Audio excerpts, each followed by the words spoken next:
Nate Yando from Health Matters. One of the most common questions I get is, how do I get rid of my low back pain? First of all, if you're not moving, that's often the main culprit. A lot of people that don't exercise have a lot of low back pain because they're not getting their joints moving and getting that fluid limbering up their joints per se. I'm going to show you a few techniques on mobilizing as well as some strengthening. Stay tuned. So in loosening up our low back, we need to think about our hips and things surrounding our back. So we're going to use this one to loosen up in our hips, our IT band, and our legs. So this lunge, we want to come across the body. We want to keep both feet facing forward, but make sure that our hip is opening up here. As you lean forward in that lunge, always use your discretion on it. Make sure you're not going too deep into that. You're going to feel that on the outside of the hip. That's going to help our pelvis and hips open up and allow our back to kind of sit in that healthy spine area. And then we'll just switch to the other side. Again, not starting here, but going across the body. Ease into that to loosen up onto your hip.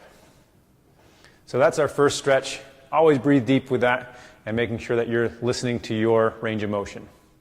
All right, the next movement to loosen up into our hips and into our low back is going to be with the rings here. So we're going to be doing an assisted squat, easing back, reaching our hips back behind us, letting our arms extend. You're going to get a good stretch through your whole spine, through the shoulders, low back, upper back, and into those hips.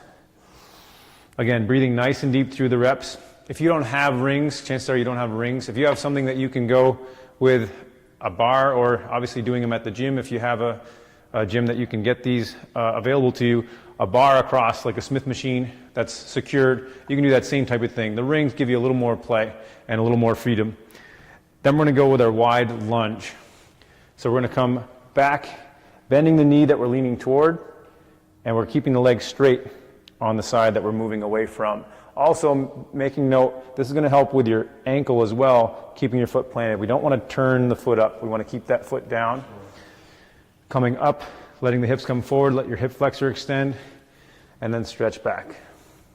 Again, this is a lot of lower body, hip, and leg stretches, but again, this is all connected. You're going to feel some relief in the back as well.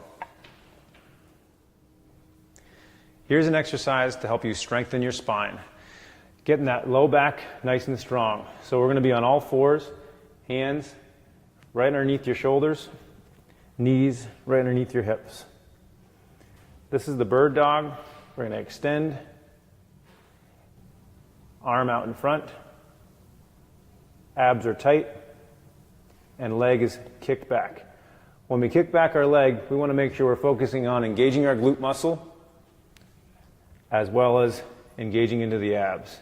So we're just going to breathe, hold, opposite arm, opposite leg, get those stabilizers to engage, and switch. We want to make sure we're not dipping the hip down. We want to be in a nice strong position here so that our abs are doing the work. And that's your bird dog. We're going to show you some good stretches to loosen up the low back and the hips with child's pose and cobra. So we're going to start down, hands in front, reaching back with your hips. Exhale as you come back, lowering your head to a neutral position, relaxing your head, neck, and jaw. Nice deep breath. And we're going to roll forward, lowering the hips in a cobra position, making sure the shoulders are in a good position, arms are extended tall so that we're not slouching here. And again, a nice deep breath. This is going to allow great range of motion for your hips. As we come back, we're going to shift our hips to the right and walk our hands to the left. You're going to feel that down through your torso here. That's a great stretch to loosen up right up through your torso and into your hip. And then we're going to shift hips to the left, hands to the right.